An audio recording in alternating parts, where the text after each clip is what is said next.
Get ready for massive action, because Dricus du Plessis is claiming his championship reign all over again.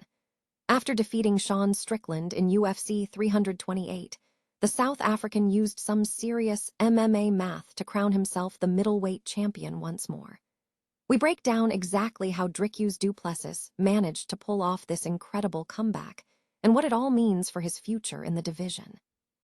Here's a simple way to protect your phone without stress. This ALEN 3-pack comes with tempered glass screen protectors, camera lens protectors, and an installation frame for an easier, cleaner fit. It's clear, case-friendly, and built to help guard against scratches and everyday bumps. Check the link in the comments to get it on Amazon.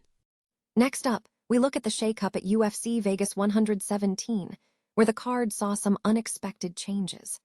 We're talking about Nicolas Dalby being sidelined with an injury and Trey Ogden being pulled from his bout against Tommy Gant. Find out what the UFC is doing right now to find replacements for these fighters, and whether Jeremiah Wells and Tommy Gant will still make it onto the card. Now, prepare for an explosive moment as Ronda Rousey makes her big return. Rousey is not holding back as she faces Gina Carano this Saturday, and she has spoken out about her intense negotiations with UFC executive Hunter Campbell, calling him a chauvinist prick. We dive into the heated exchange and what Rousey has to say about the direction of the company.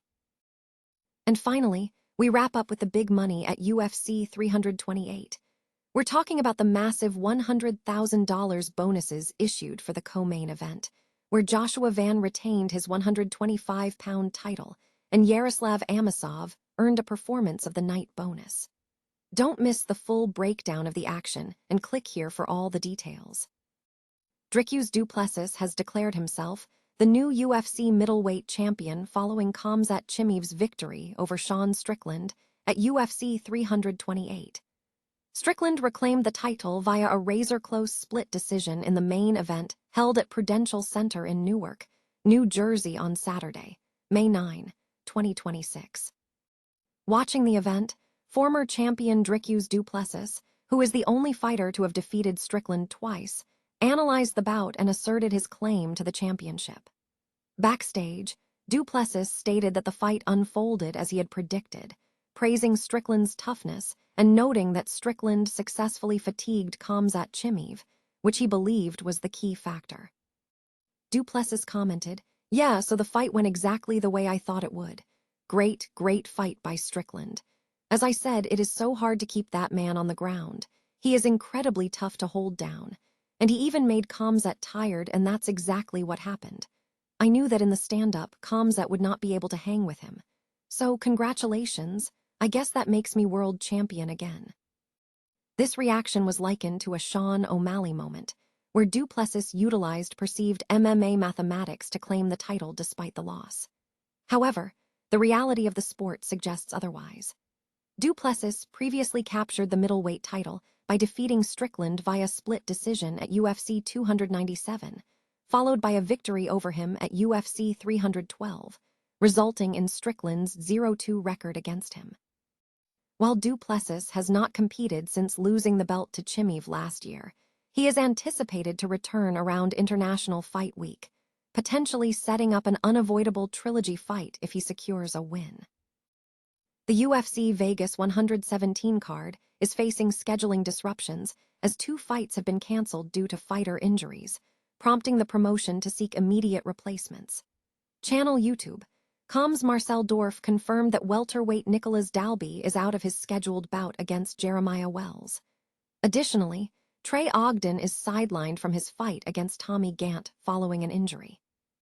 The UFC is actively searching for replacements for both fighters, with the stated goal of keeping Wells and Gant on the card. As of the report, neither Wells nor Gant has secured a new opponent, and the status of potential replacements remains unconfirmed. The bout between Wells and Dalby was considered compelling matchmaking, pitting 2 veteran welterweights, Wells, 39, and Dalby, 41, against each other. Both fighters were on a winning streak entering the event, with Wells coming off a unanimous decision victory and Dalby achieving a split decision win over newcomer Sajid Isagakmeev. Regarding Wells' replacement, sources suggest that while a current UFC roster member could potentially step in, it is more likely that a regional fighter will be signed on short notice. Dorff indicated he would confirm the new matchup for channel YouTube once it is finalized. The lightweight bout between Gant and Ogden was also scrapped. Gant, a top prospect with an undefeated 11-0 record, was set to make his UFC debut. Ogden, a 36-year-old with a bright mind, was also scheduled to compete. Given the extremely short notice, the expectation for Gant's replacement is likely to be a UFC newcomer. The UFC is reportedly looking to secure a replacement for Gant quickly. UFC Vegas 117 remains headlined by a 5-round featherweight contest between Arnold Allen and Melquizael Costa. Former UFC champion Ronda Rousey has unleashed a blistering attack on a UFC executive, labeling him a chauvinist prick, and claiming he was the primary obstacle preventing her and Gina Carano from pursuing their high-profile bout. Speaking on the Ariel Helwani show, Rousey detailed the intense friction she experienced during negotiations with UFC CBO Hunter Campbell. Rousey expressed that while the situation wasn't entirely personal, Campbell's behavior was deeply offensive. She described him as dismissive and attempting to diminish the value of her and Carano, stating, "He was just being such a chauvinist prick, and he was being so dismissive and trying to get me and Gina to value ourselves less from the get-go." She recounted Campbell's condescending remarks, including questioning the prospects of the fight based on their age, and his perceived disdain for fighters in the 145-pound division. Rousey expressed intense frustration over the direction the UFC was taking, particularly when the CEO, Dana White, suggested the fight was intended to retire the featherweight belt. Rousey felt Campbell's attitude reflected a broader disrespect for female fighters. Adding context to the tension, Rousey revealed a prior connection between Campbell and her mother, Anne Maria DeMars, who is involved with the California State Athletic Commission. Rousey noted that Campbell had previously argued in favor of the Power Slap League, suggesting that slap fighting was necessary to prevent competitors from engaging in illicit activities. Rousey concluded her critique by asserting that Campbell lacked professional standing, suggesting his position was based on his association with high-ranking figures rather than merit. She vowed to prove her detractors wrong in her upcoming fight against Gina Carano, stating, "UF *****ing pissed off the wrong B***. I told Dana, the last thing you want me to do is leave this office with something to prove, because this mother is pissing me off, and now I have something to prove. That's why I'm going to go do some change the world s*****. The bout between Rousey and Carano is scheduled for this Saturday at 145 pounds, marking Rousey's first walk to the cage since retiring from MMA in 2017.